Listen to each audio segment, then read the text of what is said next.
एक दूर के देश में एक राज्य था जहां एक समझदार और इंसाफ पसंद राजा राज करता था। सब लोग उस राजा से प्यार करते थे और राज्य में सब खुशहाल और शांति से रहते थे। लेकिन एक दिन राजा बीमार पड़ गया और राजा की मृत्यु हो गई। अपने पीछे राज्य को बिना राजा के छोड़ गया।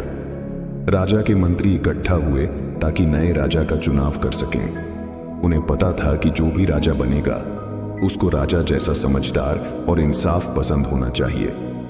बहुत सोच विचार के बाद मंत्रियों ने फैसला किया कि एक प्रतियोगिता कराएंगे जिससे नया राजा चुना जा सके।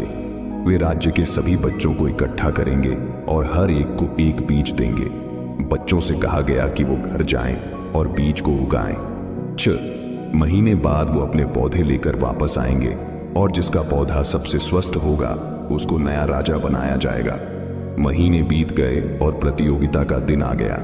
सब बच्चे राज्य के चौराहे पर इकट्ठा हुए, अपने अपने पौधे लेकर आए। वहां लंबी सूरजमुखी, खुशबूदार गुलाब और कुछ कद्दू की बेल भी थी। लेकिन एक बच्चा सिर्फ एक खाली गमला लेकर आया था। बाकी बच्चे उस पर हंसने लगे, लेकिन सबके आश्चर्य के लिए मंत्री उस बच्चे का खाली गमला देखकर खुश दिख रहे थे। मंत्री उस बच्चे के पास गए और उससे पूछा कि उसका गमला क्यों खाली है।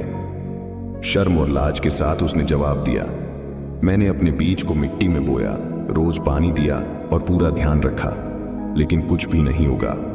मंत्रियों ने मुस्कुराते हुए समझाया कि जो बीज उन्होंने दिए थे वो सब उबाले हुए थे और उग नहीं सकते थे। ये ईमानदारी और सच्चाई की परीक्षा थी और वही अकेला बच्चा था जो इस परीक्षा में पास हुआ। मंत्रियों ने उसकी ईमानदारी की तारीफ की और सभी बच्चों को घोषित किया कि वही नया राजा बनेगा। बाकी बच्चे निराश हुए, लेकिन जल्दी ही उन्हें समझ आ गया कि उसकी ईमानदारी और सच्चाई एक अच्छे नेता के लिए कितनी जरूरी है।